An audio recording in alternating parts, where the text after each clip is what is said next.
Hello, everybody. This is Thomas, and with me tonight I have Rayqwan, Hello, hello.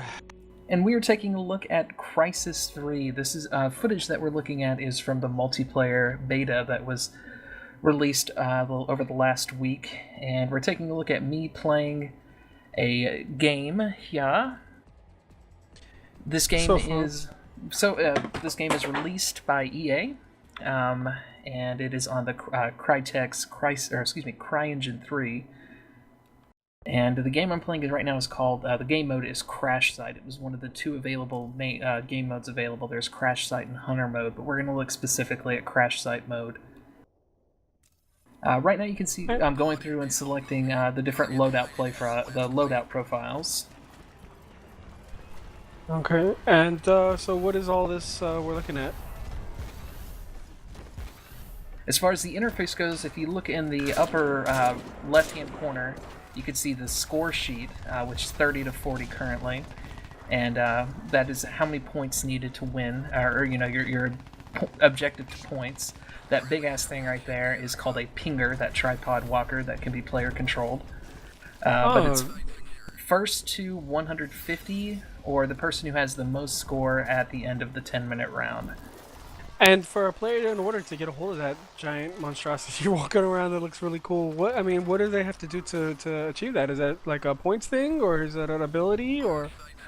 Apparently they're random drops in this particular game, but it's kind of like King of the Hill. You'll see me pretty soon get to what's like an alien drop pod. You can see like a distance marker. This was my first game, so I'm kind of like figuring it out on the fly as I'm playing. You'll get to one of these pods. You'll hold the pod. The more players there, the more points the team gets, and the more points individually you get as well that work toward your score. And those pods, the tripod things, just appear, from what I can tell, randomly. Now these graphics look very familiar. With this engine, is it used in any of the other FPS or any kind of other game that's currently out? Currently, just the Crysis games are the only ones that I can think of that are on CryEngine 3. It does have it's on par, I think, if probably not better, than the Frostbite 2 engine that we see in Battlefield. And exactly, that's what I was Warfighter. thinking. I was thinking it looked a lot like the Frostbite engine. As far as graphic wise and just the overall play when you're running, you see the movement of you looking like you're taking steps and. The world seems very off. I mean, for somebody like me who's never really played Crysis, what is the setting that you're currently in? I mean, like. Well, the setting for Crysis is basically you are an elite soldier fighting an alien invasion. The main campaign takes place in New York City, and there's kind of like a galaxy at war.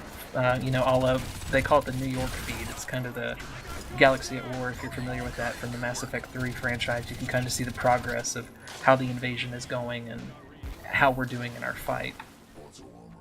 Now these are not too in multiplayer at this point. It's not too as far as I can tell. I'm not a big Crysis player, but as far as I can tell, you're not two different factions. You're all humans at this, but I could be mistaken on that. But as far as I can tell, it is two groups of humans fighting each other, not humans versus aliens. In the multiplayer, at least. Okay, all right. Now, is this? Are you just doing PvP matches, or I mean, is this? You don't have any actual. There's no campaign footage yet. There wasn't at the time. They were all that I was able to test was the multiplayer. There was no single player available. Now, one of the really cool things that you just saw there was the jump, and then you've got like a power punch that you can punch it in on the ground. Really strong, powerful move. I tried to pick up a shield. The pods that drop to the shields are on each one of those pods, and you can use it defensively or offensively. And during the process of getting it picked up, I ended up getting my face shot. Okay, and these markers on the map, are they objectives? Are these defense points? Points you need to capture? These are the capture points. The octagonal, hexagonal shapes are the objective that need to be captured. The triangles, of course, are the friendly players. Now, you said that this is human versus human. Now, are these two human factions vying for control against the alien invasion, or I mean, what's going on here? I mean, as far as I know in the multiplayer, yes, they're just fighting for the technology. As far as how it plays into the campaign, I'm not sure. Like I said, there was no campaign available for testing. And as far as the game itself, though, I mean, have you played previous Crysis? I mean, is this something similar to them? I mean... No, I have not played previous Crysises. I've only ever really stepped in multiplayer, and the other ones I've never really was a big campaign player in Crysis. Honestly, I don't think I ever have played a second of the Crysis campaign. But I really don't think, I mean, judging by the early reviews that are out there, it doesn't really look like anybody plays Crysis for the campaign. It's almost like playing Call of Duty for the campaign. It's just not something you do. It is geared and tailored for multiplayer. Okay, and now I kind of noticed you're running around like a chicken with your... Whoa, what happened there? That was me walking on top of a grenade.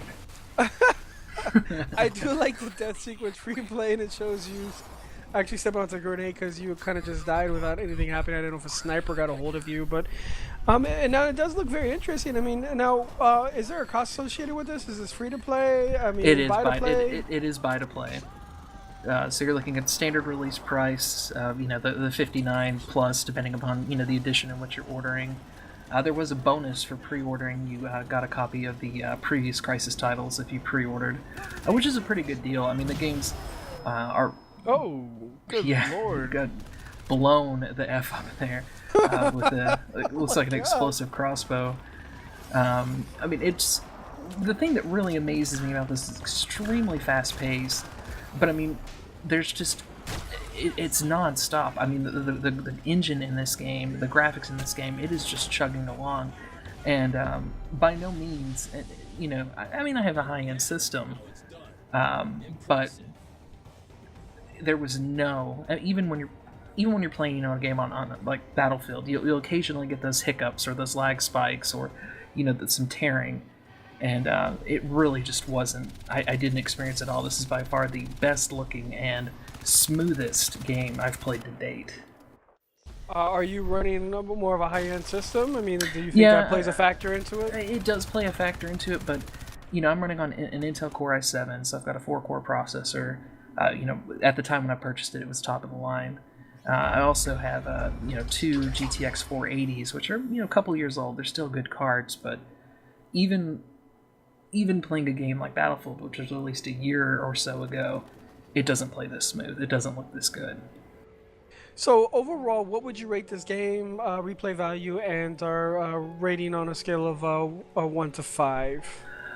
As far as the multiplayer goes, it's a solid multiplayer, and I'm going to be playing some B-roll here so you can really see the engine more in depth. But as far as the multiplayer goes, everything into consideration, balance, the ease of getting into it, I'm going to give it a 5 out of 5. Not because it's an easy game, but just simply play factor. It's beautiful. It's fun. If you're looking for a showcase game to show off your new hardware, this is the game to get. Alright folks, well there you have it, another Feeling Lucky review by the Chosen Crew. I just want to thank Thomas for doing it and look forward to having a couple more videos out, and you guys just keep in touch. We might do some follow-ups as well, okay? Thanks for coming out tonight, guys. See ya. Later.